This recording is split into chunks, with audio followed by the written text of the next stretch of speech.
HSBC, one of your heavy volume stock movers this morning, due to set aside $1.1 billion to cover litigation by investors who lost money in Bernard Madoff's fraud in a case which dates all the way back to 2009. Talk about a throwback. Shares down about 1%, we'll call it. All over the stories, Bloomberg's Tom Metcalf, who leads our EMEA finance and investing coverage. Can you just walk us through the details of this? We haven't heard Bernard Madoff's name in a while. Yeah, exactly. It's a sort of throwback, as you say. It's coming out of a Luxembourg court decision on Friday, where effectively they rejected HSBC's appeal. So what's happening is a hedge fund who lost money on the Madoff scandal is basically suing HSBC both for securities restitution and also a return of cash. And what the Luxembourg court did was, I think it threw out the cash sort of request, but did sort of stand behind the idea that securities HSBC may need to sort of effectively pay this fund back.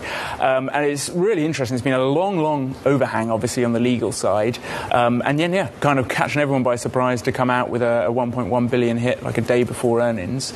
It's definitely something that HSBC can manage. But, of course, no firm out there wants a surprise, 10-figure potential provision. What's the legal process from here, given this case has been pretty long-standing? Yeah, exactly, from 2009, right? So HSBC said in their statement they're going to appeal again. And so I think, this provision, might prove to be overkill. It might not be entirely needed. But, as this winds through the courts, HSBC have basically made the call that, look, it's not going away, and let's remove this as a sort of potential cost. And perhaps in future, if we are, able to win our case in the courts, we can kind of write it back.